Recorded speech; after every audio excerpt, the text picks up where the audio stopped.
Cash Flow Diary Podcast, episode 535. Welcome to yet another exciting episode of the Cash Flow Diary Podcast, the podcast that teaches you insider tips, tactics, and strategies for creating leverage streams of cash flow into your life. Learn from top-performing entrepreneurs, business owners, investors, and thought leaders from across the globe as they share their secrets to success.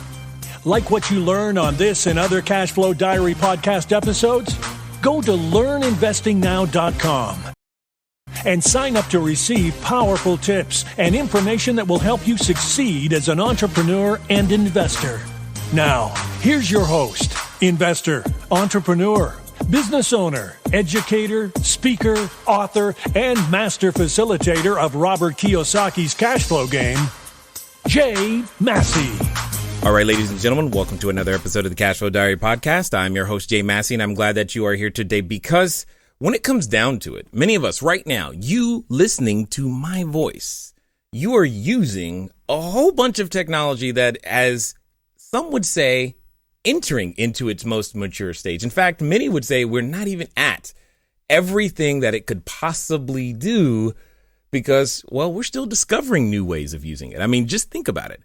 You are listening to my voice probably on a small rectangular device while you're on the treadmill, walking your dog, maybe even changing your kid's diaper.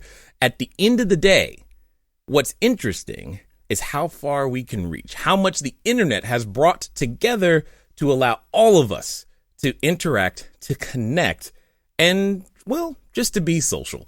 Here's the thing. I have with me today a guest who's been kind of at the center of being able to help you and I communicate in different ways, whether that be through audio and definitely through video. He spent a significant amount of time over at Microsoft and was in the department, the Windows Entertainment Division, that now employs 40,000 people. But what's interesting today is that you and I both know we spend a whole lot of time on social media. You and I both know that sometimes we see a lot of ads and we wonder, how do they know what I am interested in? How on earth do they know how to actually show me that particular one? And in fact, if you have a business, you're probably trying to figure out where your audience is and how to make that work and what's the best way to go out there and reach them. Well, ladies and gentlemen, I think today we're going to learn a little bit more about exactly that. I have with me none other than Patrick McKenna. He's the founder and CEO of Strike Social. Now, what's interesting is that they use some high-tech things like machine learning, data science. Think about that. That means they're not only they're very smart, but they're using their intelligence in smart ways. And most importantly, it's designed to help you and I save money, reach our target markets, and most importantly, develop the best customer experience possible. So let's get ready to listen, learn, and love Patrick McKenna. Patrick, how you doing? I'm good, Jay. Thanks for the intro. Yeah, I'm excited that you're here because, well, what you do is of extreme interest to me, and I know it's got to be of extreme interest to nearly everyone listening because we're always trying to reach our customers. Now, before we get too far into it, I have to ask you the exact same question I tend to ask everybody the first time that they're here. Are you ready? Yes. All right. I tend to look at today's entrepreneurs a lot like yesterday's superheroes, like Batman, Robin, Wonder Woman, etc. And I think that's because entrepreneurs and superheroes have a ton of things in common. For example, if you think about it, as an entrepreneur, occasionally I can envision myself running around town using our products and services and saving customers one sale at a time. And yes, I'm probably wearing a cape and tights at that moment. Also, though, like a superhero, an entrepreneur has a beginning. You think about Spider-Man, for example. There was a time where he was just a kid going to school, doing his thing. And then one day he gets bit by a spider, discovers he's got a superhuman ability, and now has to choose if he's going to use it for good or for evil. So my question to you is as follows. Before working with brands like Xbox, Mattel, Samsung, Bose, before Strike Social, before working at Microsoft, before everything we know you for today, what we want to know is, who is Patrick McKenna? Who is Patrick McKenna? From a superhero standpoint, sure, that's fine too. If one strikes you, that works too. I think I'd probably be most comfortable in Batman's skin. Got it. Yeah, I like that he likes to learn and he has all these gadgets and he's got people that can help him, build those gadgets to make him better. And I think that would sort of emulate what I try to do. Yeah. Okay. Got it. So take us on this journey. How did you go from Bruce Wayne to Batman? And we know you as Batman today, but we want to know the origins of your Bruce Wayne. Bruce Wayne to Batman. Just, more than anything, I would say curiosity. I mean, I'm just a very curious person. And, you sort of hear the jack of all trades, comment when you're younger and how you got to focus and laser in on one thing. And I think that happens as you get more experience. You just know more about specific things that you've had to dig deeper and deeper into. But in the beginning, that curiosity is sort of that driver for me. I definitely like to know a lot about a lot of things. So, what were some of the earliest recollections that you can remember, or what would your mom say if we were talking to her? So, like, what were some of the things that she would say that, man, yeah, Patrick was always into something and trying to learn more things? What would she tell us? Well, I think she would say that I was aloof as a kid. I was, I would, remember I got lost in Hawaii one time. I was just staring at a fish pond of koi and, the rest of the family took off and I was still there, I guess it would just be, it was just always in sort of, thought mode, I guess. And I guess that comes off as aloof when you're a parent. So no doubt. Okay. So you're in your own world. So you've been creating your own world from the beginning. That's what I'm hearing. Yeah, I think that's accurate for sure. Got it. So the world of the internet, when did that come to you and go, oh, this is where I belong? How did you figure that out? Yeah. I bought a computer.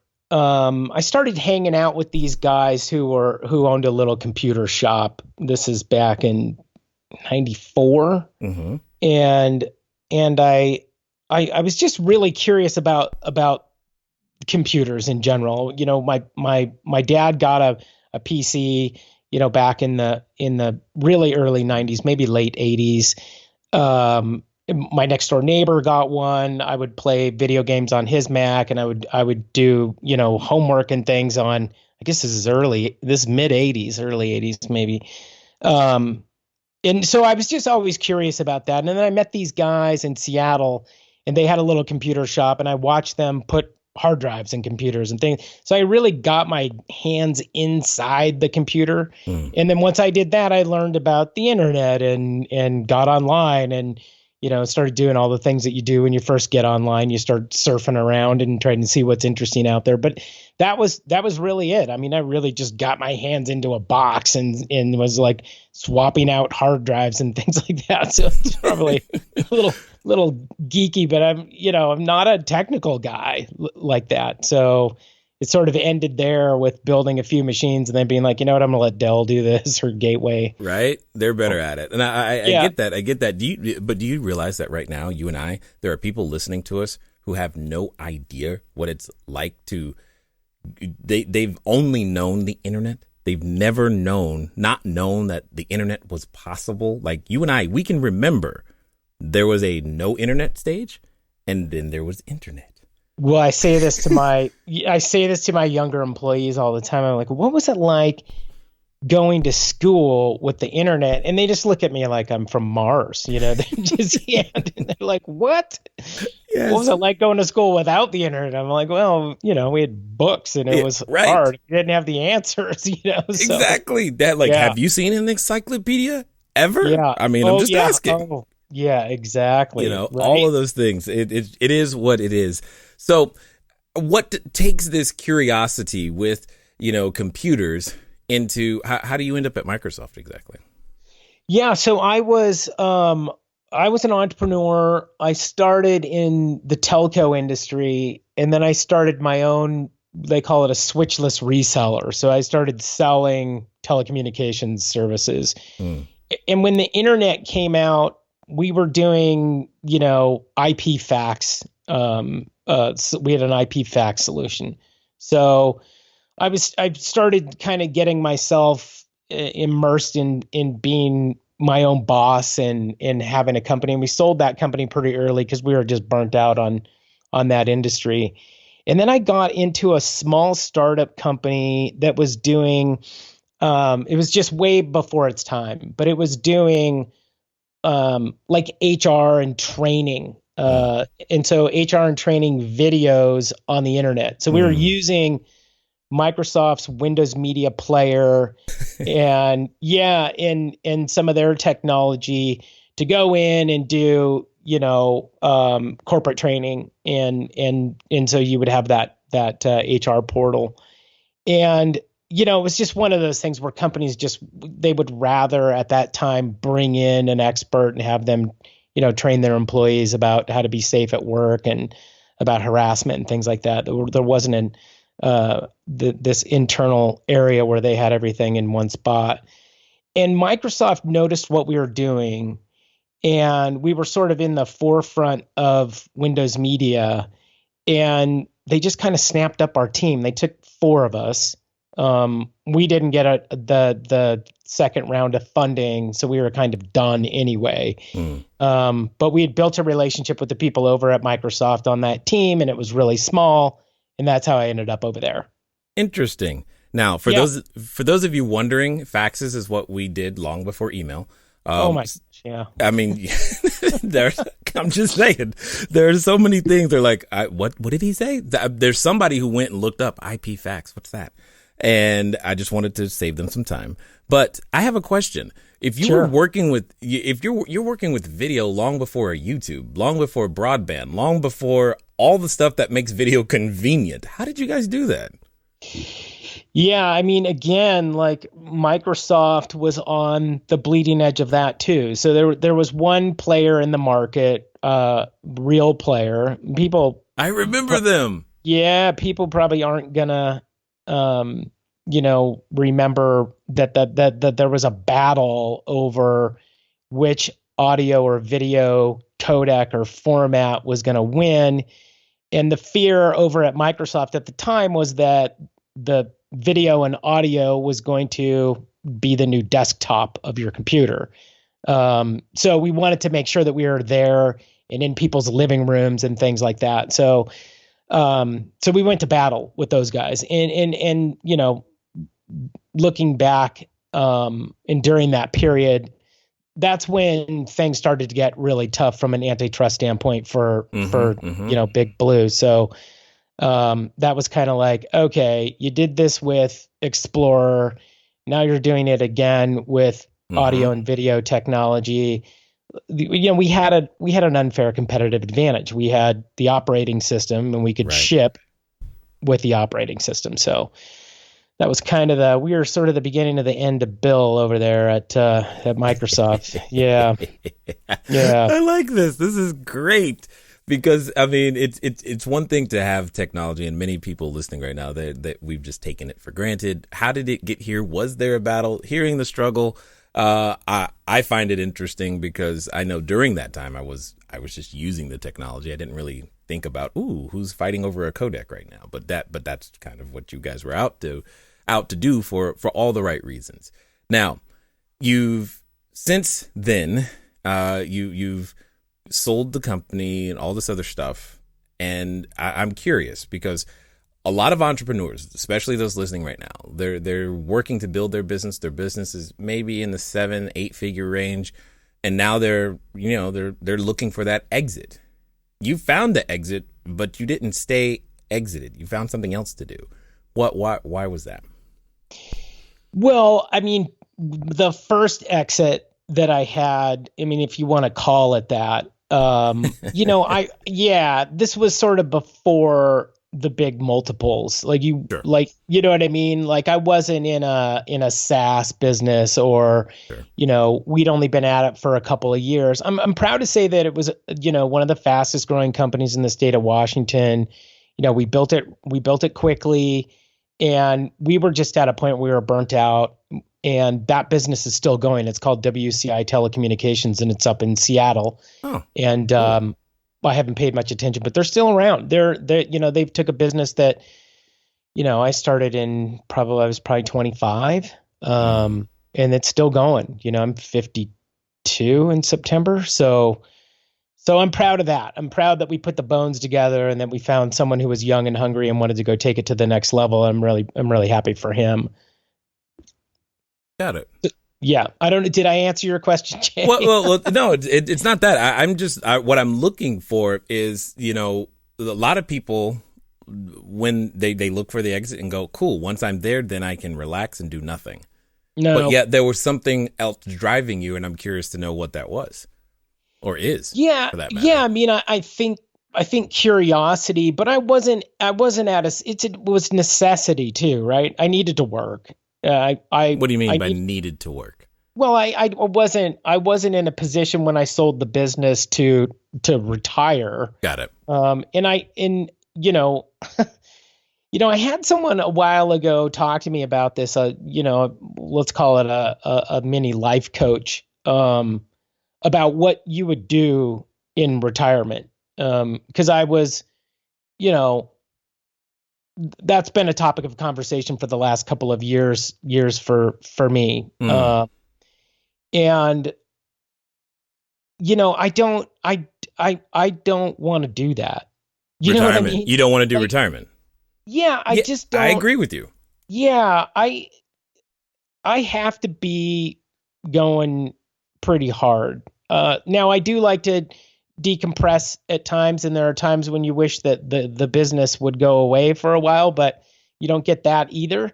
But I can't play golf every day. I can't, you know what I mean? I can't just go to the gym and have a nice lunch and then wait for dinner and put an activity in between there. I have to be, my mind has to be working on some sort of problem. 100%. About 6 years ago, I tried my hand at exactly what you're talking about in terms of retirement. And I realized I was too young, had too much energy, and there was literally nothing to do because I was bored. Like I got nobody to play with. This is not fun. What am I going to do? And I had to find something else too. So I 100% understand. So now from this standpoint, you could have chosen anything. What is it about social media that you go, yeah, this is what I'm going to do? Hello there, entrepreneur. This is Jay Massey, and what I want to say to you is that the number one mistake that I have ever made in business, number one, has been waiting too long to do the books, waiting too long to get the bookkeepers, the accountants, the CPAs, the CFOs involved, and I don't want you to make that same mistake. That mistake cost me over 6 figures, and now for a significant discount, you have the ability to get your books together using FreshBooks. So what I want you to do is I want you to go over to gofreshbooks.com/cashflow diary. Again, that's gofreshbooks.com/cashflow diary. FreshBooks is the easy to use software designed to help you, the small business owner, the freelancer, get organized and save time on invoicing, getting paid faster, keeping those books in order so that it becomes a bonus for you to do your taxes as opposed to a burden. Go over to gofreshbooks.com/cashflow diary and get started today. And now let's get back to the rest of the story. Yeah, I mean, I think, going back to the Microsoft part, so we were really on the bleeding edge there. Like, we were trying to develop a market that was only going to get developed as broadband and high-speed internet got to more homes. You were way ahead. Yeah, we're talking. So we were working with the audio, companies out there. There was like On Radio, and those were sort of like the first ones that were really rolling up stations and things like that, so that people could play music on their laptops. And then this was, to put it in context, this is Napster days, before a real music service came out, and that was iTunes. And so all of those things sort of progressed, where we are, because the bandwidth providers realized that they could sell high speed, and people would buy it because they wanted to watch audio or listen to audio or watch video on their computers. And I remember having a conversation with my dad, because this was all very hard to explain, back in 1997. And he's like, well, why do I need high definition on my TV? My TV works. And because I was telling him, he's like, what do you do? And I remember I was playing golf with him and his partner, and I was like, well, one day, Dad, you're going to turn your TV on and it's going to be in high definition. And he's like, well, what's wrong with my TV? So that's where this came from. Yes. The video on your computer would play in a 2-inch by 1-inch, those square. boxes were so small. Yeah, and I remember one time I did a business development deal where we were blowing up the Kingdome, and I was on my computer. It was in the morning, and I'm staring at the Kingdome blowing up on my computer while it's blowing up behind me. All I had to do was turn around and actually see the live event. Right. My computer to make sure that it went off okay. And it was just it was a crazy time. So how did I get into social media? So that was a long journey. YouTube sort of proved, with the reduction in the cost of bandwidth, because remember, serving video over the internet was really expensive at the time. So it was very hard to build a business model there.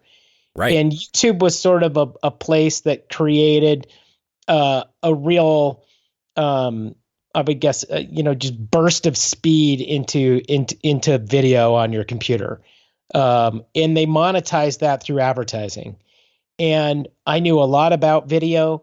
I had been a 12-year march at Microsoft, and it was finally coming around to actually having a business model. So that's how I got into it. I approached Google and became a partner of theirs. I'm like, hey, I think this is going to be really big. And, sort of the rest is kind of history on that. Well, I guess it's not history because we're still going. So right.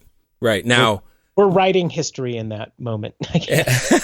Totally understood. Well, you've been behind the scenes and involved for quite some time on something that many of us, like I was saying earlier, I mean, there are people right now who are streaming this audio real time on Spotify or something of that nature, and they have no clue what it takes to have that infrastructure necessary just to get this audio file to be able to do that, or a video file to be able to do that. And that's right. And that's literally been your wheelhouse. Now, yep. And I find that interesting in and of itself. Now, with that being said, though, today, you guys over there at Strike Social are specifically, or seem to be specifically, helping with, like, as I was saying earlier, machine learning and AI and using this in ways that are supposedly making a better internet for us. It sounds like that's what it feels like. At least that's what I believe your mission is kind of do. Yes, it's through ads, and some people I hate ads everywhere, but I have a feeling that you guys have a different take on that. Well, I hate ads too. I mean, I'm not, okay. I'm not gonna, okay. You know what I mean? Yeah. Like I don't sit there and just consume ads all day long. But that's what pays for the innovation, right? And when you talk about machine learning and advertising and the application of machine learning and advertising, you're right. Like, it is about delivering something that you have interest in, right? If I deliver, supposed yes, to be something I have interest yes, and you know what, that's part of the problem with ads, right? Like, yeah. Part of the problem is when you're not doing that and you're just really annoyed. But the idea of getting, machine learning behind advertising, we were really early in that regard. And just the way that we, built the company was all about, okay, so I don't want to have 1,000 people over here. HR is a huge expense. Employee costs are really you know, 80 to 90% of your business in most cases. Right. It's no different over here. But I think it's important to, if you're not building process in automation and using a lot of the software and technology that's out there and available to you, and also building your own, then I think you're really, I don't think you're built to last, to be honest with you. Yeah. So I get that's that. what we do. Yeah. So for those that are, listening and just trying to get a handle on it, if I was to ask you, what does Strike Social do? What would be the quick 2-sentence version so that they can go, oh, okay, I get it now? Yeah, we help large organizations, through video advertising, reach their audience. It's that simple. Yeah. Yep. And we sell mostly to really large agencies.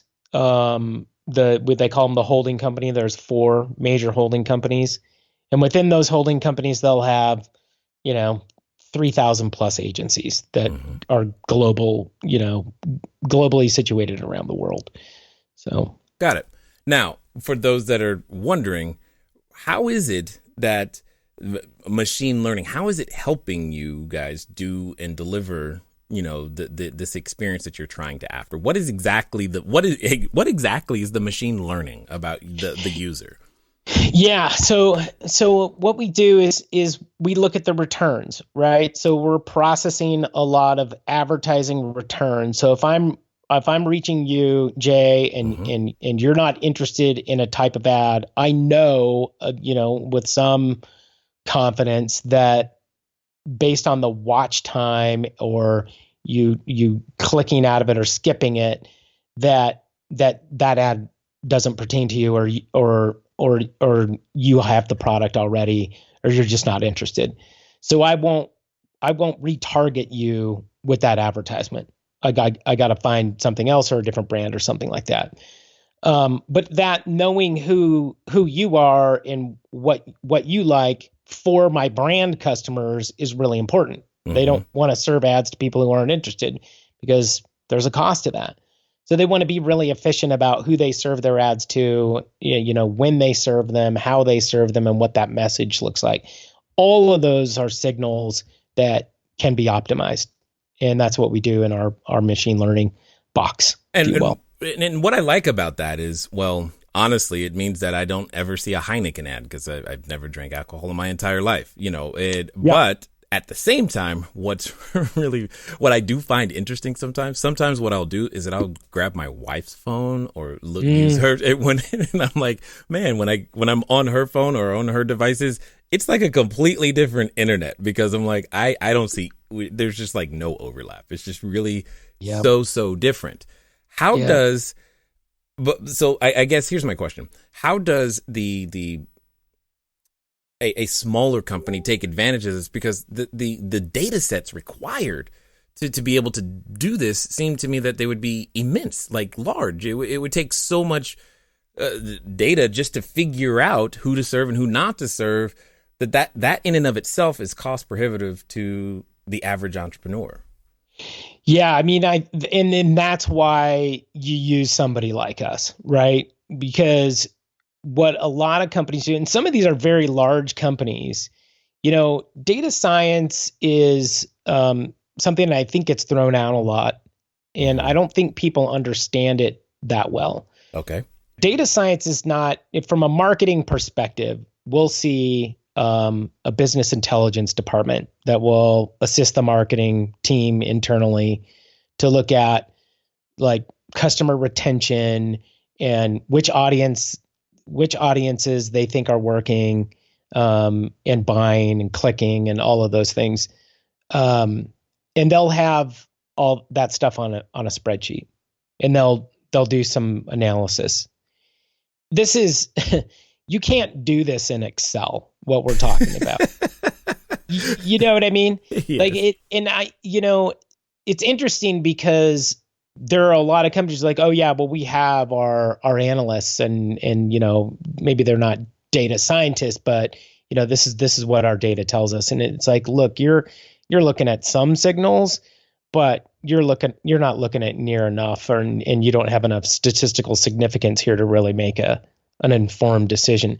So getting companies to understand that is a little bit challenging, but you're right that it's a massive investment, and it's not an investment that you can start at,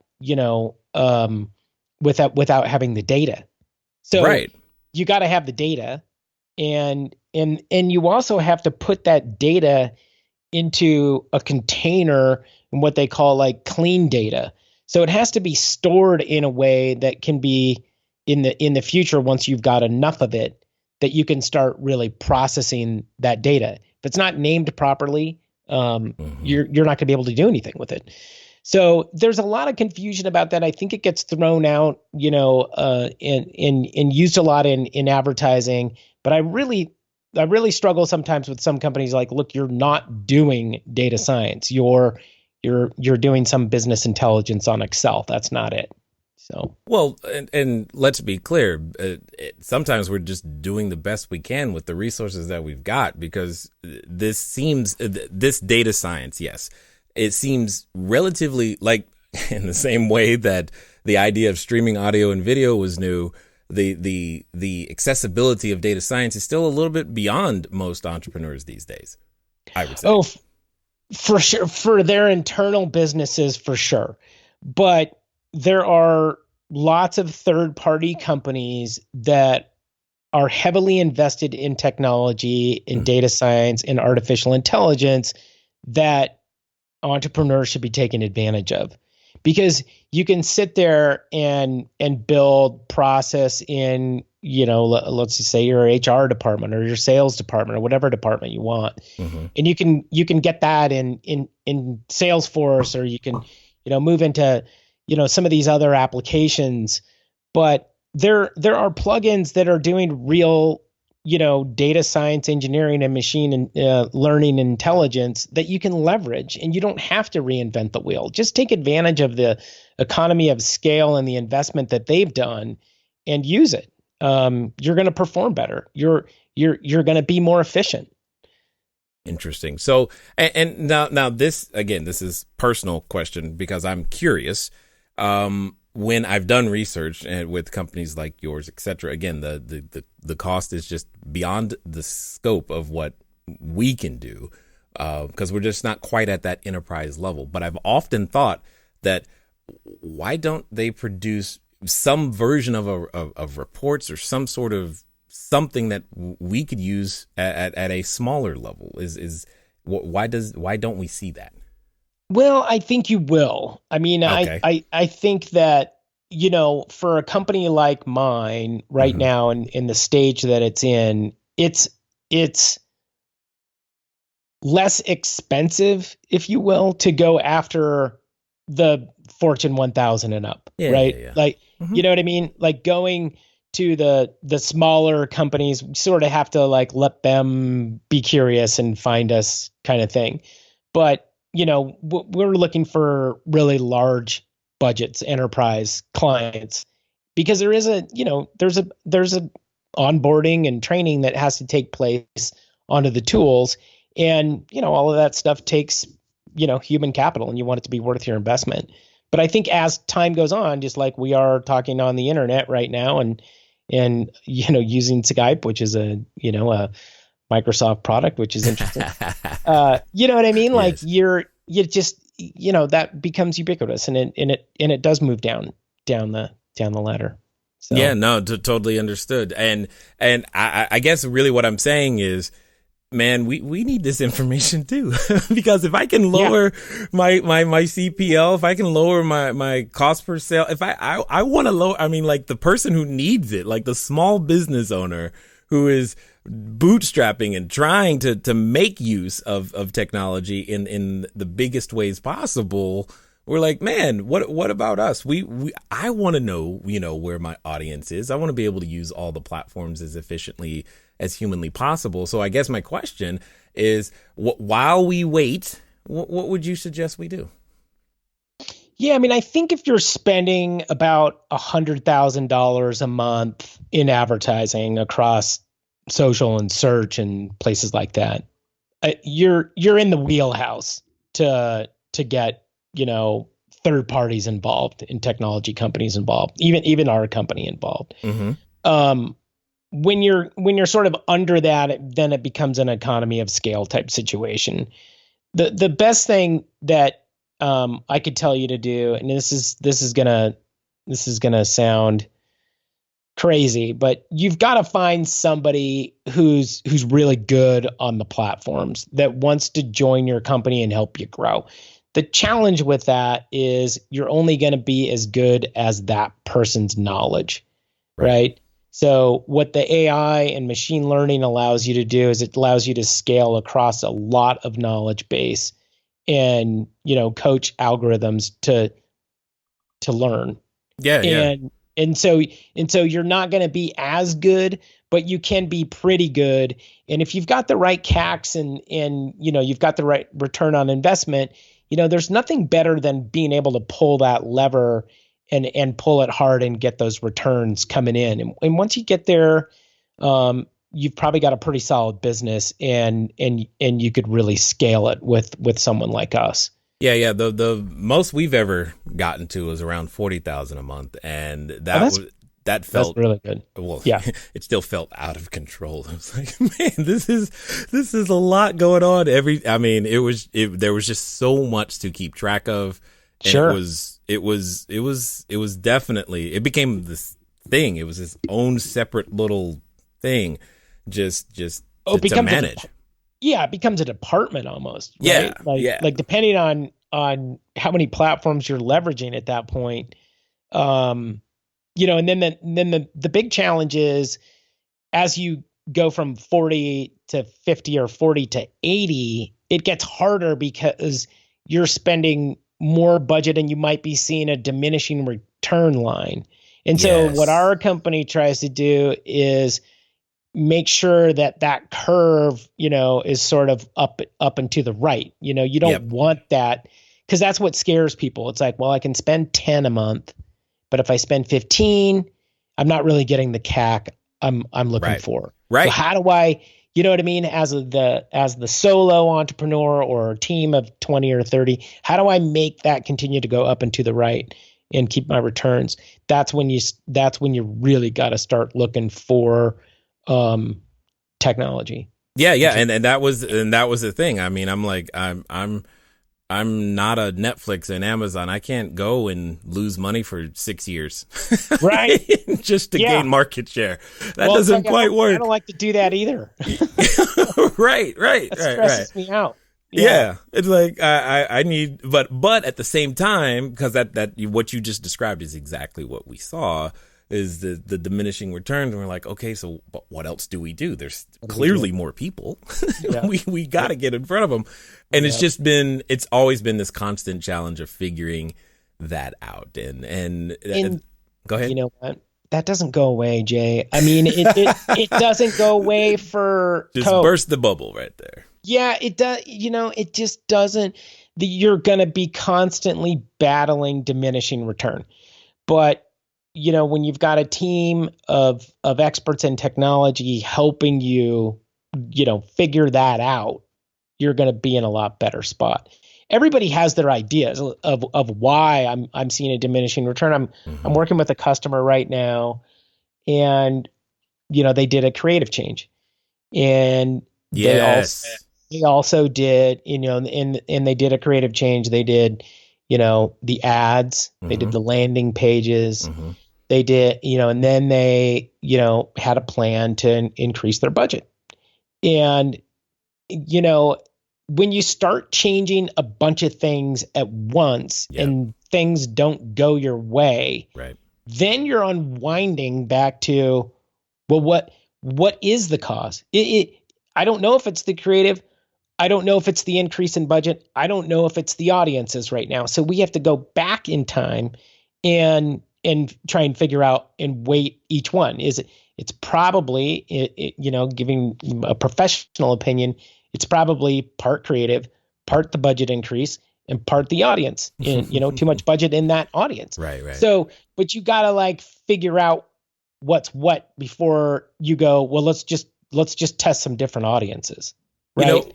What's funny to me is and for me, this has always been my approach is I because the creative seems like the hardest thing to figure out for me personally when we've gone down this route, especially if we're talking video, which you guys are like all about. And I'm just like, oh my God, that's ridiculous. So we would always go just testing audience first because we were just trying to like, look, let's just hope that this one resonates with somebody because trying to test the creative is so expensive and it takes so long to figure out that right one. And it feels so precious. But so I guess my question is there a better way? No, what you just described is how you should do it. I mean, you should go and test creative ideas into audiences for sure. I would always look on creative, like you're excited, right? You are like confident that this creative is better than your old creative and you're excited to get it out into the wild. Right. Don't delete your old creative. Okay? Don't. And there is going to be there should be a slight decrease in return when you're launching something new anyway. And then you can optimize that and you'll start to see, hopefully you start to see uplift.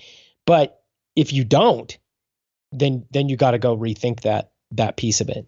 And there are a lot of great creative options out there. There are, YouTube and Instagram, and Snapchat to some degree. And these platforms have creators on them. Those guys that you hear about that are making, tens of millions of dollars being an influencer on YouTube or one of these other platforms, they're creators. They're actors. Right. They're editors. They're audio and video specialists, and they have a network of people that follow them. They can help you with that as well, and that'll help you scale. And once you find something good, you can put some media behind that and push that out there. Man, I can talk about this all day.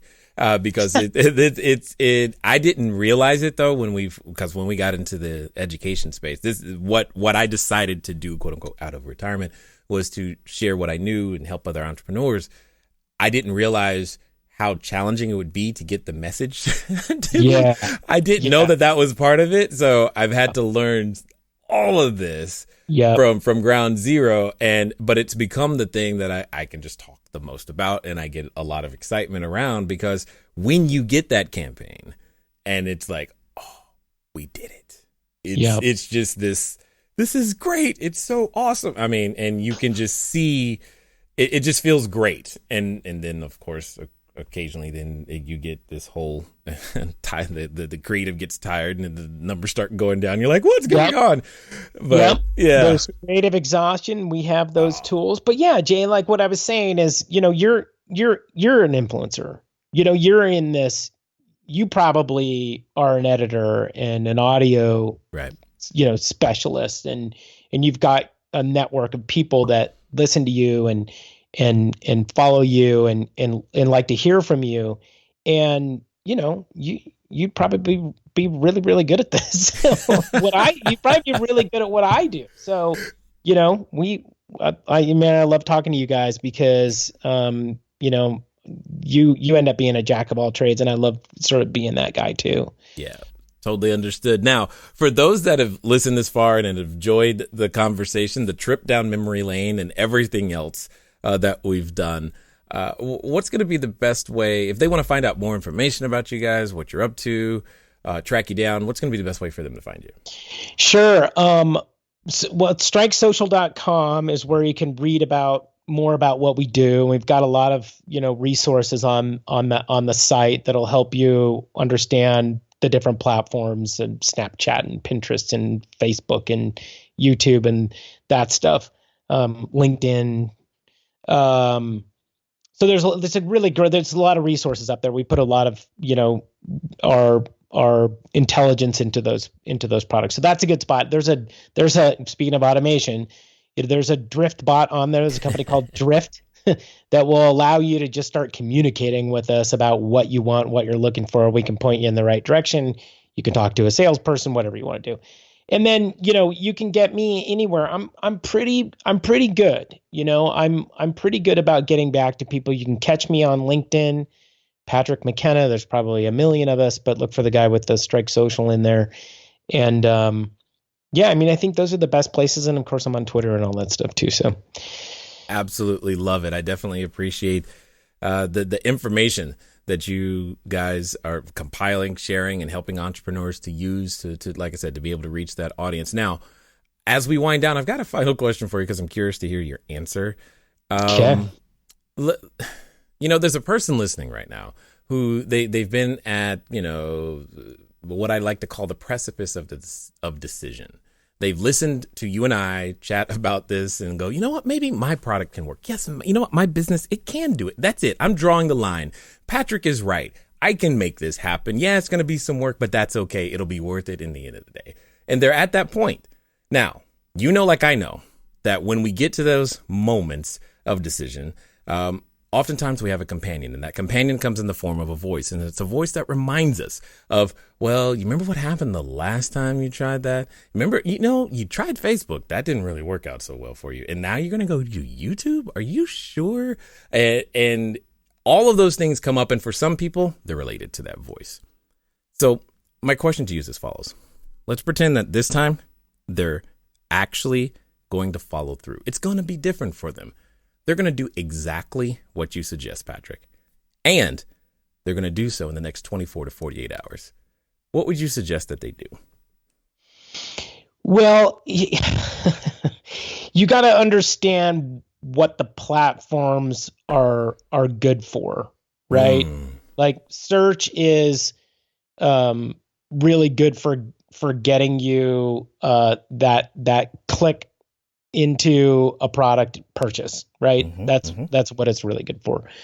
YouTube is more of like mid-funnel awareness, right? So you're probably, if you're just starting out, I would start on search. I would start on Facebook, and Facebook would include Instagram if you've got, a product that will resonate there. I would try Facebook and Instagram together.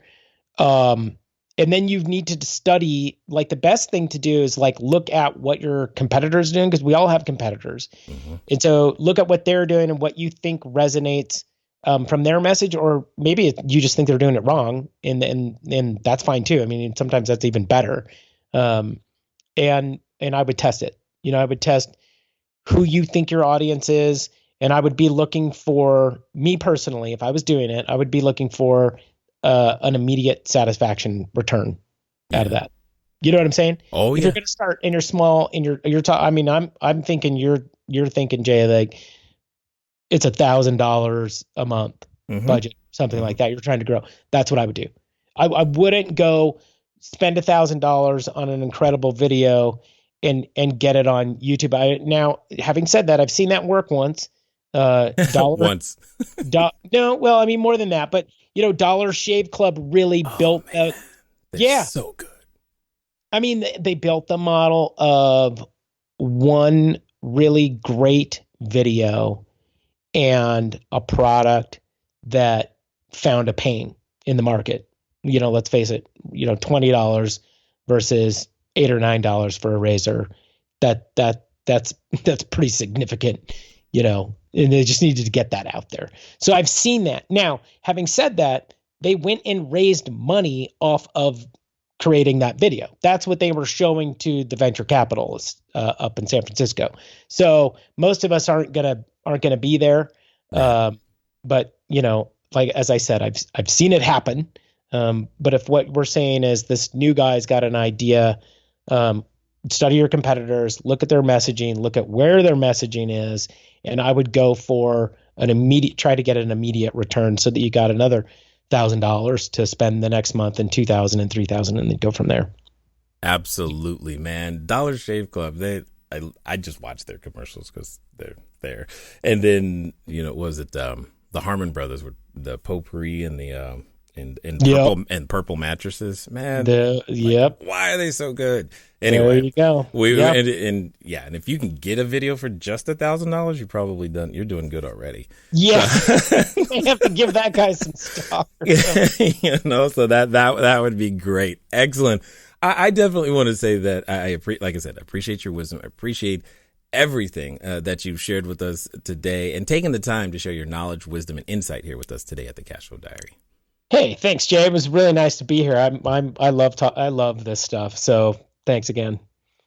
All right, ladies and gentlemen, you know what time it is. It's time for you to move at the speed of instruction. What does that mean? Well, that means get over to Strike Social. Why? Because you know that you've learned some things, and most importantly, you probably learned that you don't know enough yet. And there's more to go. There's deeper levels. And most importantly, if you can reach that audience at the right price, man, just think what that would mean for your business, for your employees, for the opportunity that you could create around you.